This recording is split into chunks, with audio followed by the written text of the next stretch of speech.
저가 처음 왔을 때만 해도 지금처럼 안 컸거든요. 근데 여러분들은 그 코1기부터 봤을 텐데 이제 몇 개월 있으면 이제 청년 되고 좀 있으면 군대 갈 나이가 되는 것 같습니다. 올해는 모르겠어요. 저만 그렇게 느끼는지 모르겠지만 올해는 유난히 시간이 더 빨리 가는 것 같다라는 생각이 들었습니다. 그래서 왜 이럴까라고 곰곰이 생각을 해보니까요. 저 나름대로 내렸던 생각은 정말 짧은 기간 안에 많은 사건들이 일어난 것 같아요. 많은 사건들, 좀 큰 사건들이.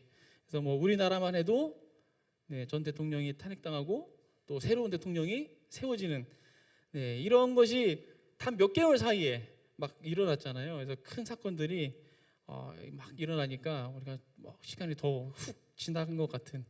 그리고 뭐 나라 밖에도 마찬가지죠. 지금 뭐 나라가 저희 나라뿐만 아니라 온 열방이 지금 뭐 지진도 뭐 일어난 데도 있고 뭐 전쟁은 계속 되어지고 있고 그런 사건 사고들이 계속 일어나다 보니까 시간이 참 빠르다라고 더 느껴지는 것 같습니다. 이렇게 여러 일들이 우리 마음과 우리 생각을 빼앗아 가니까 시간이 어떻게 지나가는지 모르게 한 해 절반이 훅 지나간 것 같습니다. 이럴 때일수록 어떻게 됩니까? 우리 마음과 생각을 빼앗기지 않도록 정신을 바짝 차려야 될 것 같습니다. 아멘. 아멘. 뭐 보여지는 것에 우리가 좌로우로 치우칠 것이 아니라 오직 아까 우리 함께 찬양하고 기도했던 것처럼 정말 우리 눈을 들어서 하나님만을 바라보며 나아가시는 모든 큰 손가락 되시길 주님의 이름으로 축복합니다. 아멘. 함께 말씀 보겠습니다. 오늘 말씀 사도행전 1장 8절입니다. 사도행전 1장 8절 말씀 함께 읽도록 하겠습니다. 오직 성령이 너희에게 임하시면 너희가 권능을 받고 예루살렘과 온 유대와 사마리아와 땅끝까지 이르러 내 증인이 되리라 하시니라. 한 번 더 읽겠습니다. 한 번 더 시작. 오직 성령이 너희에게 임하시면 너희가 권능을 받고 예루살렘과 온 유대와 사마리아와 땅끝까지 이르러 내 증인이 되리라 하시니라. 아멘. 저는 오늘 땅끝까지 이르러 라는 제목으로 함께 말씀을 나누고자 합니다. 지난 6월 8일 기억하십니까? 6월 8일 그날이 무슨 주일이었죠? 명진이가 제일 크게 대답을 했습니다. 편의점 한번 가자. 지난 6월 8일 성령 강림 주일이었습니다. 그래서 저희가 또 6시간 연속 예배도 드렸었죠. 성령 강림 주일 어떤 날입니까?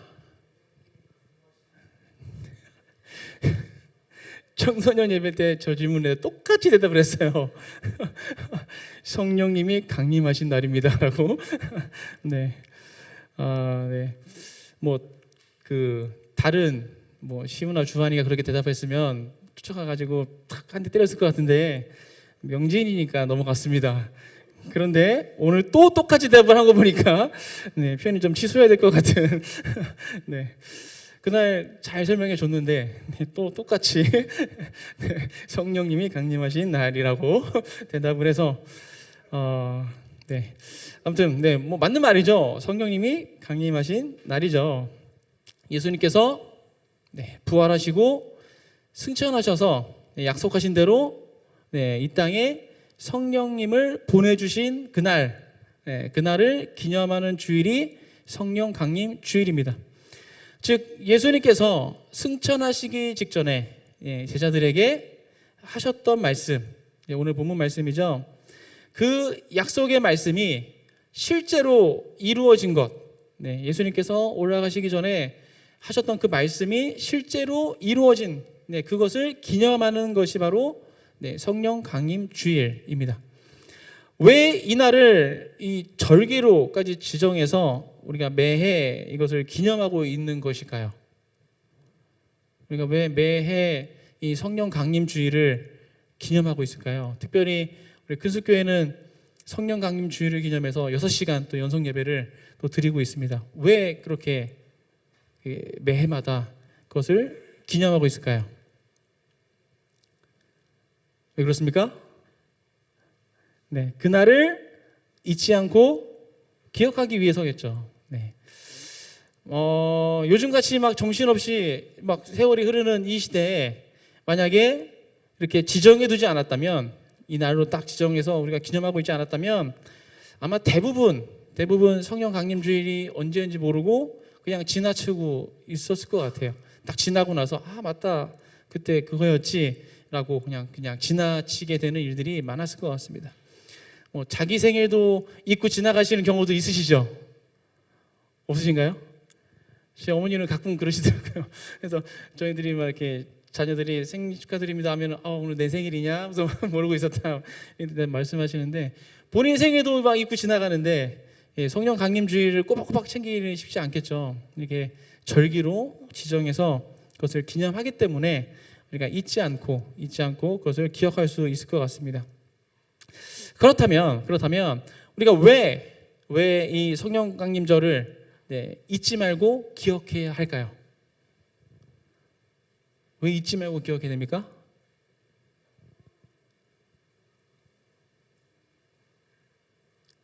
왜 그럴까요? 네, 뭐 그만큼 중요하기 때문이겠죠. 뭐 정답 없습니다. 뭐 특별한 이유가 있는 거 아닙니다.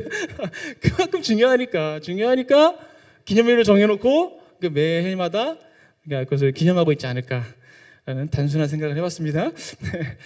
네, 오순절 성령 강림 사건, 전 인류에게 있어서 정말 너무나 중요한 사건인 것 같습니다.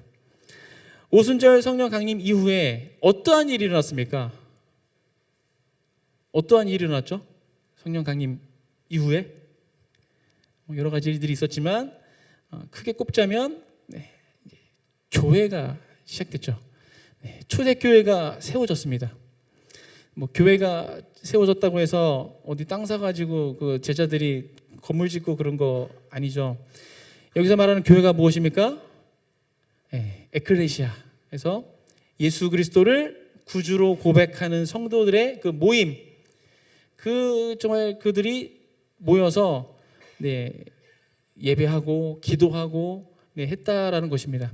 그것이 언제부터 시작됐습니까? 바로 성령 강림 이후에 그들이 막 모이기 시작해서 하나님의 그 교회라는 것이 이제 시작됐다는 것이죠. 그 전까지는 어땠습니까? 그 전까지 제자들 비롯한 예수님을 따르던 자들 어떻게 했습니까? 핍박에 두려워서 매우 떨면서 두려움 가운데 굉장히 소극적으로 활동을 했습니다. 그래서 예수님께서 예루살렘 떠나지 말라고 말씀하셨으니까 그 말씀은 또 지켜야 되니까 떠나지는 못하고 예루살렘 어디 막 마음대로 돌아다니지 못하고 그냥 어디 방 한 구석에 모여서 있었던 그들이었는데 그들에게 성령이 임하시자 완전히 새로운 모습으로 바뀌었다는 것이죠.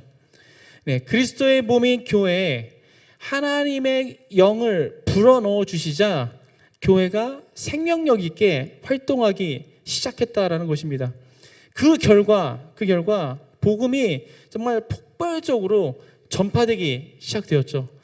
그냥 그 다락방에 모여있던 그 자들이 성령 세례 받고 성령님께서 강림하신 이후에 그들이 다 진짜 흩어져서 복음이 폭발적으로 전해지기 시작했습니다. 사도들은 성령이 충만해서 담대하게 복음을 전파했고, 그 복음을 들은 그 사람들은 회개하고 주께 돌아오는 역사가 계속 이어졌다라는 것입니다. 사도행전 2장 14절 한번 보겠습니다. 사도행전 2장 14절입니다. 베드로가 11사도와 함께 서서 소리를 높여 이르되 유대인들과 예루살렘에 사는 모든 사람들아 이 일을 너희로 알게 할 것이니 내 말에 귀를 기울이라. 이 구절은 성령 강림 역사, 성령 세례를 받고 그 직후에 베드로가 일어나 가지고 하는 말이죠. 성령 강림 직후 베드로가 그 첫 테이프를 끊었습니다. 베드로 그 전까지만 해도 어땠습니까?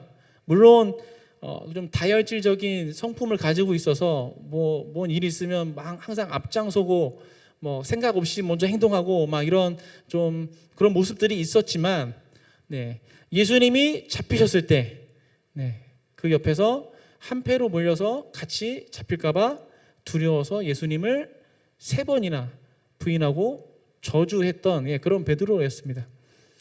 네, 성격은 좀 급하고 좀 투박스러움이 있었지만, 네, 막상 예수님 잡히고 나니까 그 안에도 이제 두려움이 생겨서, 네, 사람들 앞에서 예수님 부인했었죠.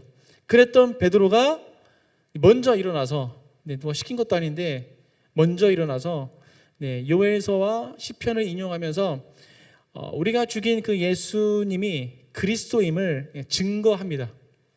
그 결과 어떻게 됐습니까? 네, 2장 41절 한번 보겠습니다. 2장 41절. 네. 그 말을 받은 사람들은 세례를 받음에 이날에 신도의 수가 3천이나 더하더라. 네, 그날 성령 세례를 받고 베드로가 갑자기 일어나서 쭉 설교를 했더니 바로 3,000명이 회개하고 돌아왔다라는 것입니다. 이 베드로를 시작해서, 이날 베드로를 시작해서 이제 모든 사도들이 이제 예수 그리스도를 전하기 시작했습니다. 그래서 사도행전 4장 1절부터 4절 한번 보겠습니다. 사도행전 4장 1절부터 4절. 사도들이 백성에게 말할 때 제사장들과 성령 맡은 자와 사두개인들이 이르러 예수 안에 죽은 자의 부활이 있다고 백성을 가르치고 전함을 싫어하여 그들을 잡음에 날이 이미 저물었으므로 이튿날까지 가두었으나 말씀을 들은 사람 중에 믿는 자가 많으니 남자의 수가 약 5천이나 되었더라. 네, 사도들이 다 이제 막 전하기 시작했습니다. 예수님께서 부활하셨다. 예수님의 부활하심을 막 전하기 시작했죠. 그랬더니 그 당시 기득권 권력을 가지고 있던 그 성령 맡은 자들 그리고 사두개인들이 그냥 보고 있을 수가 없었던 거죠. 잡아서 가뒀습니다. 다음 날까지 가뒀습니다. 그럼에도 불구하고 어떻게 됐습니까? 믿는 자가 남자만 5,000명, 남자만 5,000명이 회심하고 돌아왔다라는 것이죠. 그렇다면 어린아이들, 어르신들, 여성들 다 포함하면 대략 2만 명이라고 계산할 수 있겠죠. 약 2만 명의 가량의 그 사람들이 돌아왔다라는 것입니다. 감옥에 갇혀 있는데도 불구하고 이들은 사도의 가르침을 받아서 어떻게 했습니까? 서로 교제하고 떡을 떼면서 날마다 마음을 같이하여 성전에 모이기를 힘썼다라고 사도행전에서 증언해주고 있습니다. 정말 전무후무한 대부흥이 일어난 것이죠. 이 모든 것이 언제부터 시작됐습니까? 오순절 성령 강림 이후부터 이런 일들이 일어났다라는 것이죠. 그렇게 엄청난 사건들이 일어났기 때문에 정말 이 하나님 역사 가운데 하나님께서 이루시는 이 역사 가운데 정말 획을 긋는 그런 큰 사건이기 때문에 우리가 이 날을 기념일로 정하고 매해마다 이것을 기억하여 기념하고 있는 것 같습니다. 그 성령께서 지금도 이곳에 우리와 함께 역사하신 줄 믿습니다. 아멘. 아멘. 2000년 전에 계셨던 성령님, 지금 성령님 다른 분이 아니시라 그때 그 성령님께서 지금도 우리와 함께 하고 계십니다. 아멘. 오늘 본문인 이 사도행전 1장 8절은 예수님께서 초대교회 제자들에게 주신 그런 지침과도 같습니다. 또한 이것은 우리에게 주신 약속이기도 하죠. 예수님께서 뭐라고 약속하셨습니까? 너희가 권능을 받을 것이다. 너희가 권능을 받을 것이다 라고 예수님께서 약속하신 것이죠. 제자들에게는 그곳을 떠나지 말고 기다려라. 너희가 권능을 받을 것이다 라고 제자들이 예수님 올라가신 이후에 어떻게 할지에 대한 지침을 주셨다면 지금 그 말씀을 우리가 읽는 이 시대에 우리에게는 예수님의 이 말씀이 그 우리에게 주시는 약속과도 같다라는 것입니다. 이것은 우리 모두를 위한 개인적인 약속인 것 같습니다. 이 문장에는요 2가지 강조점이 있습니다. 너희가 권능을 받을 것이다. 2가지 강조점이 있습니다. 하나는 뭐뭐 할 것이다가 될 것입니다. 뭐뭐 할 것이다. 뭐뭐 할 것이다가 어떤 의미입니까? 아직 이루어지지 않았지만, 아직 너 눈앞에 보이지 않지만 그렇게 될 것이다 라고 약속하신 것이죠. 예수님께서 말씀하신 너희가 권능을 받을 것이다, 뭐뭐 할 것이다, 우리에게 주신 약속입니다. 다른 하나의 강조점은 받는다라는 것입니다. 받는다. 너희가 권능을 받을 것이다 해서 받는다. 여기서 받는다라는 것은 우리가 뭔가 노력해서 무언가를 내가 뭐 해서 그것을 받는다라는 것이 아닙니다. 뭐 그렇다고 해서 우리가 어떤 뭐 돈을 주고 그것을 산다라는 것도 아닙니다. 우리의 노력으로 얻어지는 것이 아니라는 것이죠. 너희가 받을 것이다 해서 받는다라는 것은 우리의 노력으로 이것을 받는 것이 아니다라는 의미입니다. 성령의 권능은 하나님 아버지의 선물입니다. 믿으십니까? 아멘. 내가 뭐 성경 10번, 100번 읽어서 받아지는 것도 아니고, 내가 뭐 10시간 연속 기도해서 받아지는 것도 아니고, 내가 무언가를 해서 받아지는 것이 아니라 하나님 아버지의 선물, 하나님의 주권 안에서 하나님께서 우리에게 주시는 것이죠. 은혜로 주시는 것입니다. 그래서 우리는 그것을 어떻게 하면 됩니까? 받으면 되는 거죠. 받으면. 하늘에서 막 비가 내릴 때 어떻게 해야 빗물을 받습니까? 대야를 들고 나가서 내밀면 빗물이 받아지는 것이죠. 대야를 들고 나가서 들고 있으면 빗물이 받아지는 것입니다. 그처럼 우리가 하나님께서 부어주실 때 받으면 된다라는 것입니다.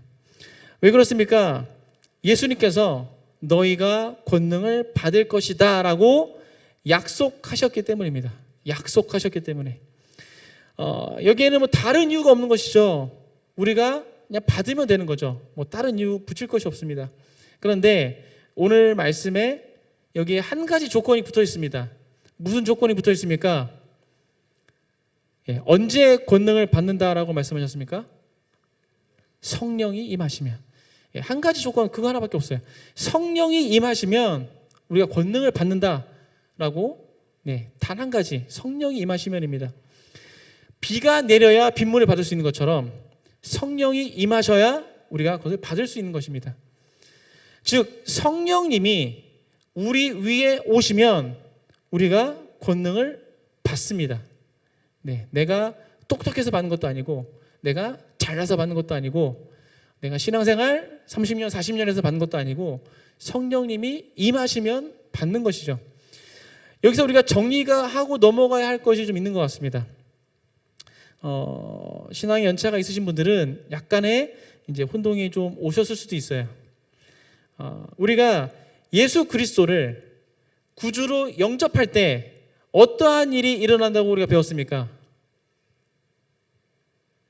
내가 예수님을 구주로 시인하면 어떠한 일이 일어난다고 배웠습니까? 내 안에 성령께서 내주하신다 라고 배웠죠. 성령께서 우리 안에 거하신다, 우리 안에 오신다라는 거죠. 성령께서 오신대요. 믿으십니까? 아멘. 우리가 예수님을 구주로 시인할 때, 예수님을 나의 구세주로 나의 모든 죄를 대신 지시고 죽으셨고 3일 만에 부활하셨고 승천하셔서 하늘 보좌에 계시고 또 다시 오실 것을 내가 믿고 고백하면 그때 성령께서 우리 안에 와 계신다, 그리고 내 안에 사신다라고 이야기합니다. 로마서 8장 9절입니다. 로마서 8장 9절 한번 보겠습니다.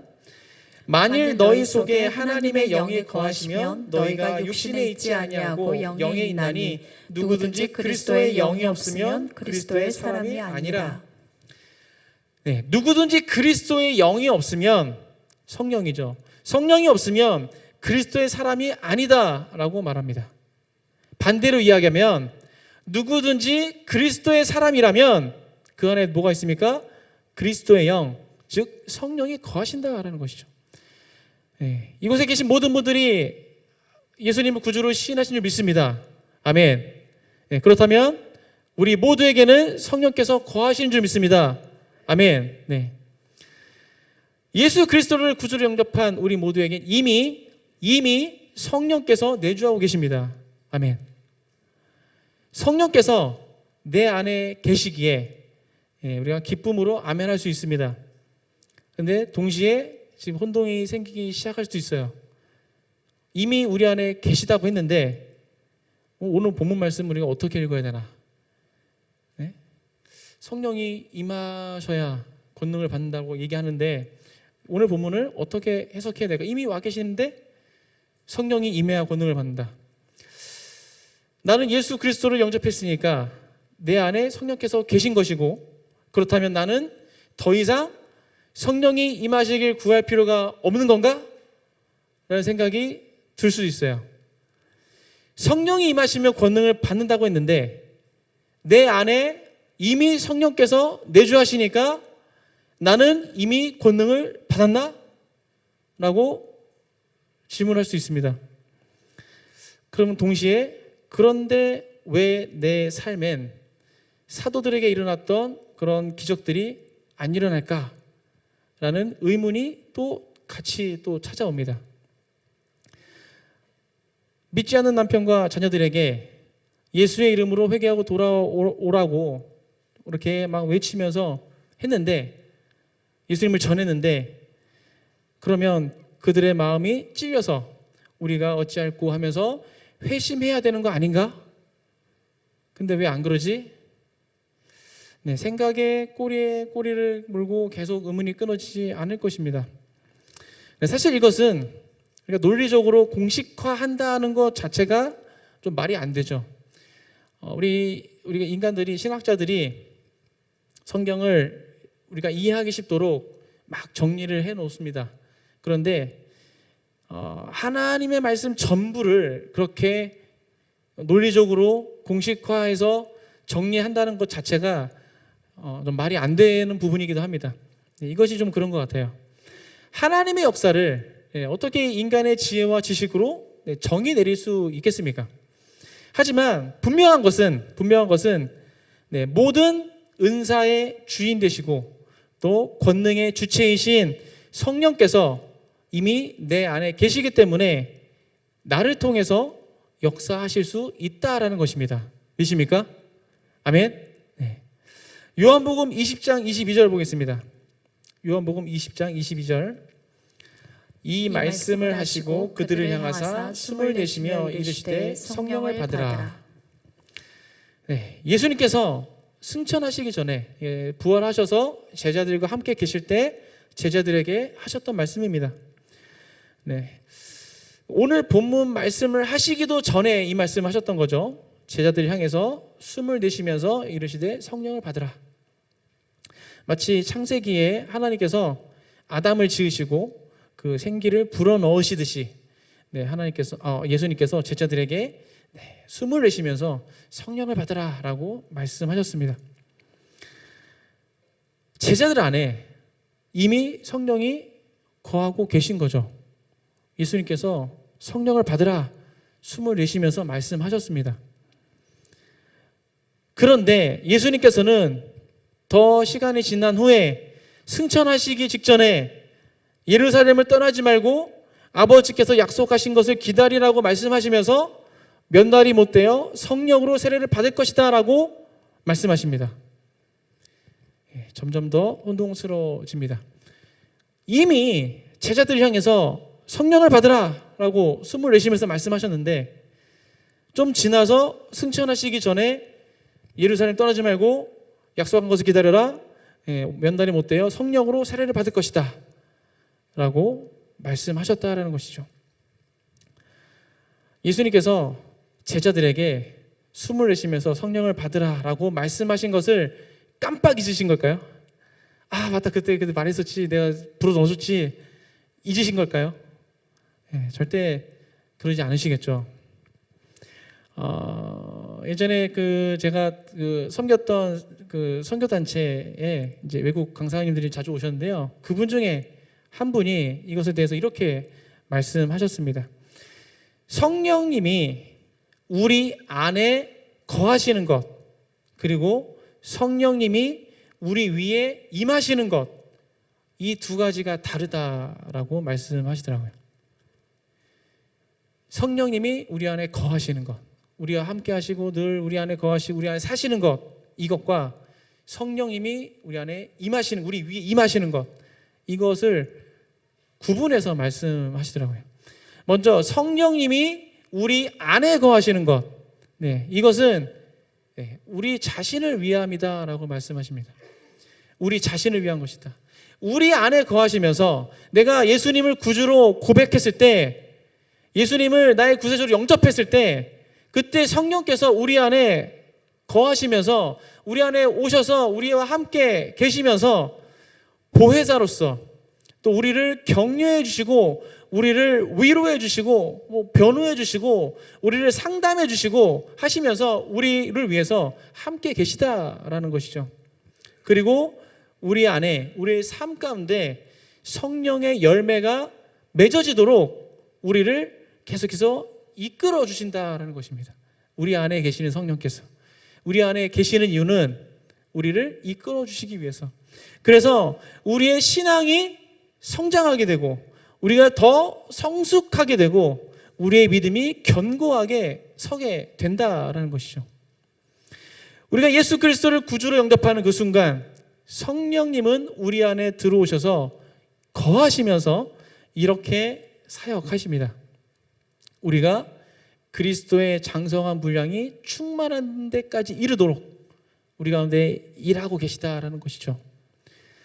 두 번째로 성령님이 우리 위에 임하시는 것, 우리 위에 임하시는 것, 이것은 나 자신이 아닌 다른 사람을 위한 것이다 라고 설명하시더라고요.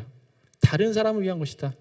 성령님이 우리 위에 임하시면 아까 우리가 읽었듯이 우리에게 권능을 주십니다.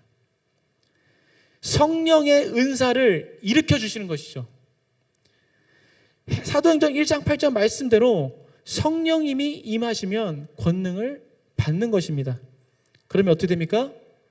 내 신앙이 더 성숙해지고 내 믿음이 견고해집니까? 많은 그런 이게 영적인 사역을 하신 분들, 그런 분들 다 그렇지는 않지만 그분들 중에 몇몇 분들은 그분들의 가지고 계신 은사와는 상관없이 그의 삶이 좀 눈살을 찌푸리는 경우도 가끔 있는 걸 보게 됩니다. 정말 능력이 있으신데 집회할 때마다 기도할 때마다 엄청난 막 기적과 이사가 나타나는데 그의 삶을 봤을 때 그렇지 못한 경우가 가끔 있다라는 것이죠. 이건 별개의 문제인 것이죠.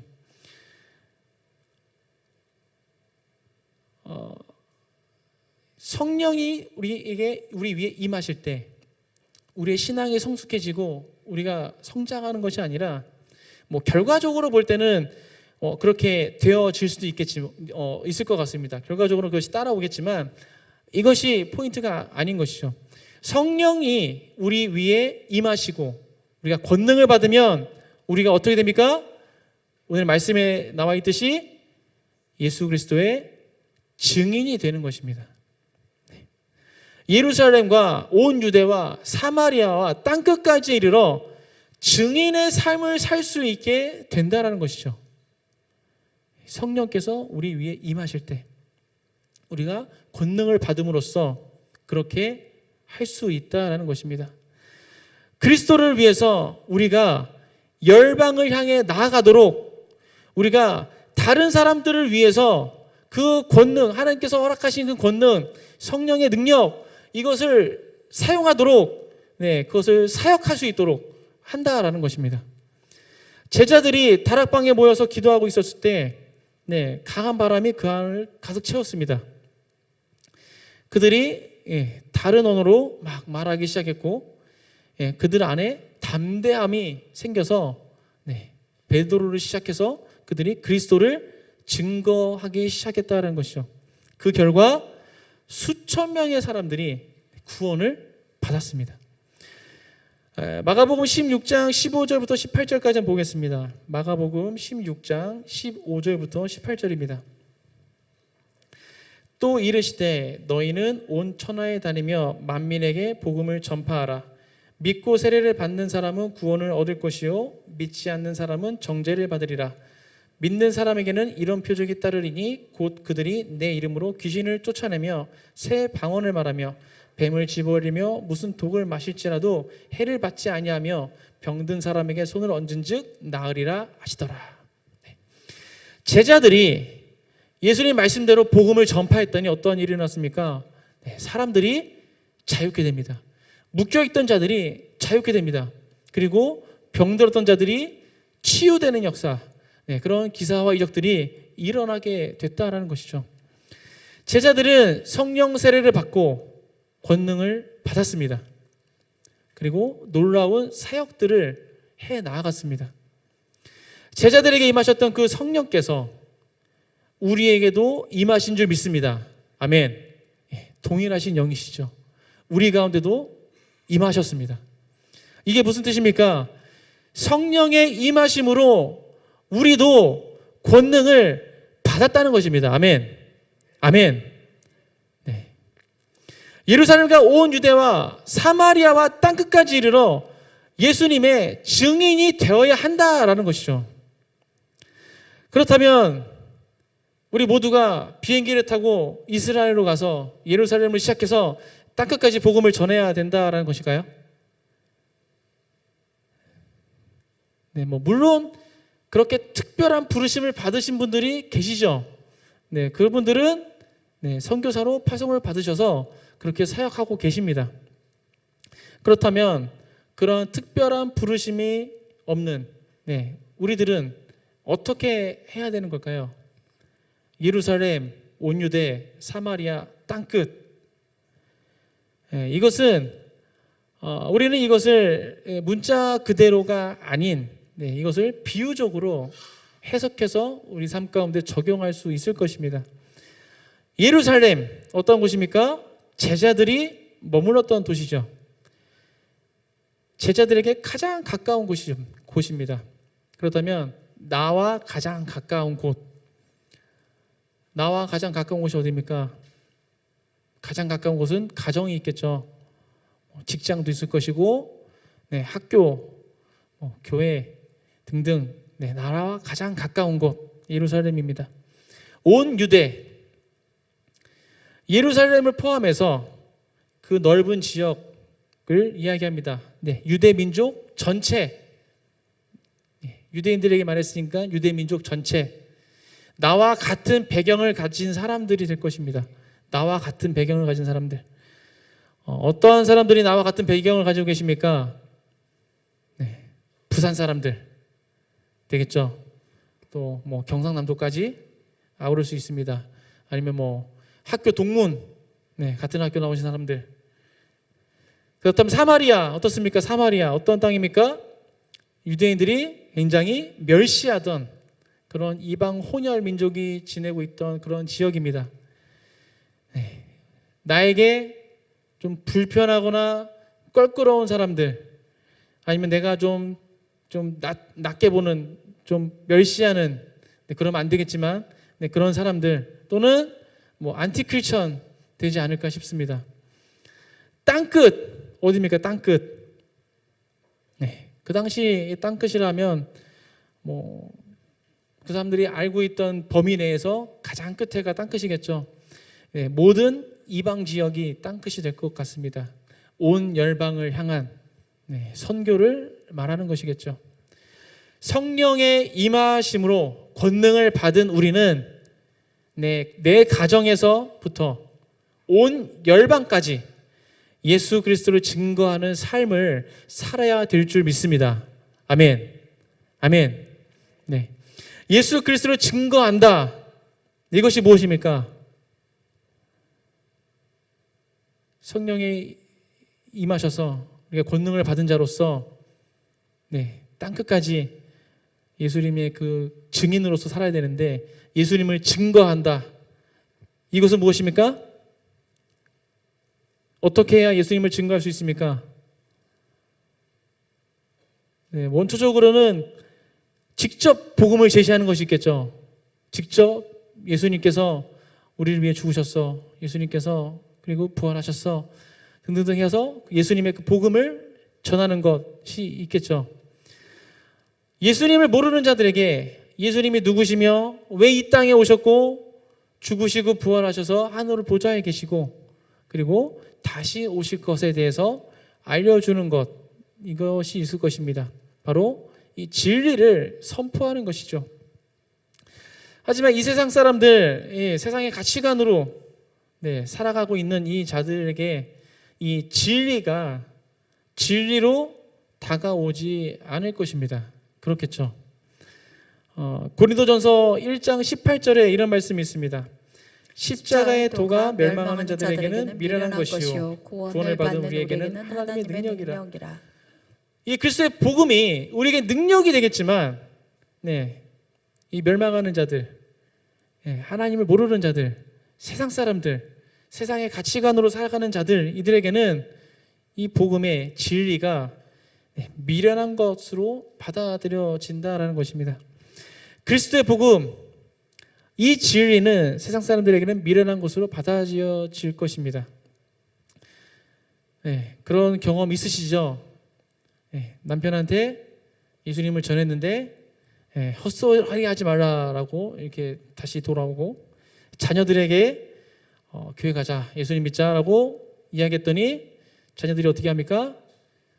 정신 차리라고 우리에게 얘기하고, 또 친구의 믿지 않는 친구에게 예수님을 얘기했더니 어떻게 합니까? 너나 잘 믿어. 나는 나를 믿어. 난 아무도 믿지 않아. 뭐 그런 사람들 있죠.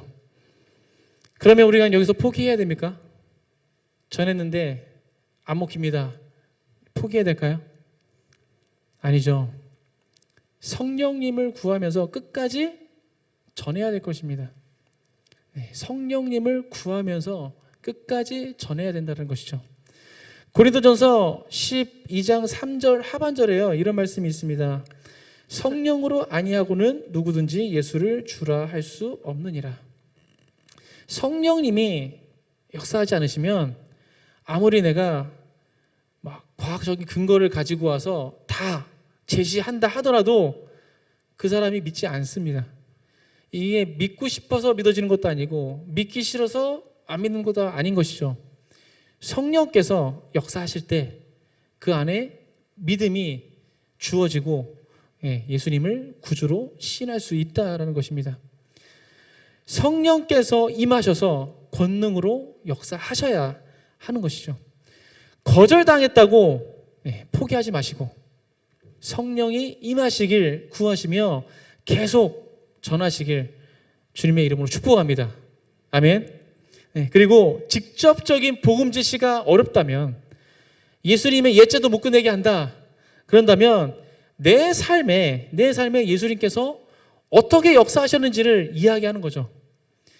내가 예수님을 만나고 어떻게 변했는지, 내가 원래 이랬는데 예수님 만나고 내가 이렇게 변했어 라고 이야기하는 것.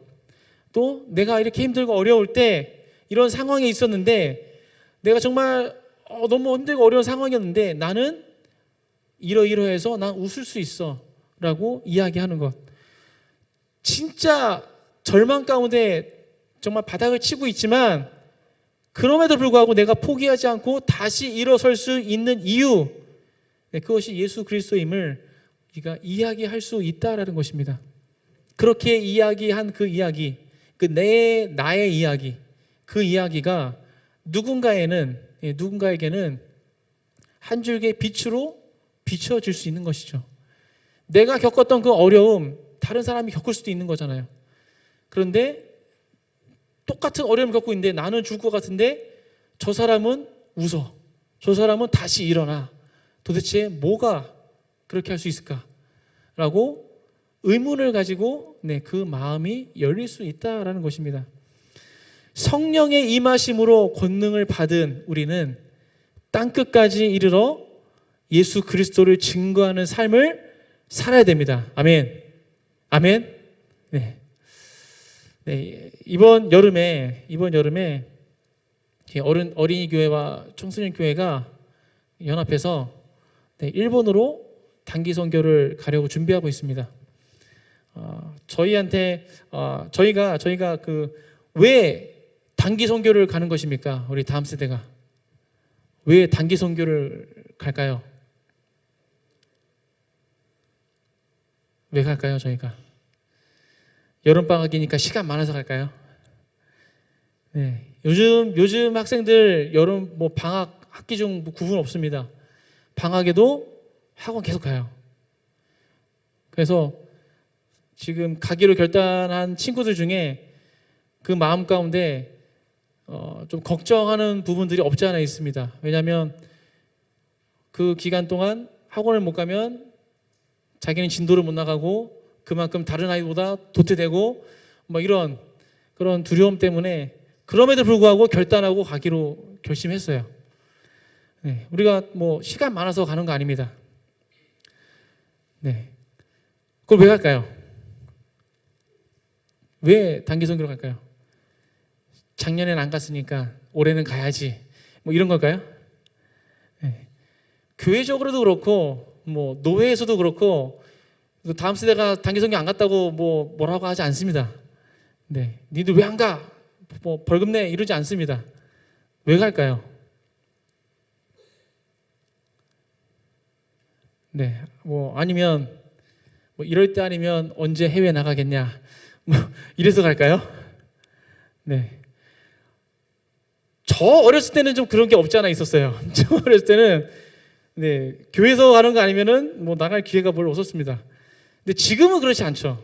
지금은 뭐 가족 단위로도 해외 많이 나가고 또 요즘 애들은 친구들끼리 막 다 조사해가지고 자기들끼리도 막 다녀옵니다. 네, 그렇다면 왜 우리 다음 세대 어린이 청소년이 단기 선교를 왜 가는 겁니까? 재정이 적게 드는 것도 아니고 이 비싼 재정과 또 그 시간을 들여서 왜 이들이 가는 걸까요? 네, 땅끝까지 이르러 예수님의 증인이 되기 위해서 가는 줄 믿습니다. 아멘.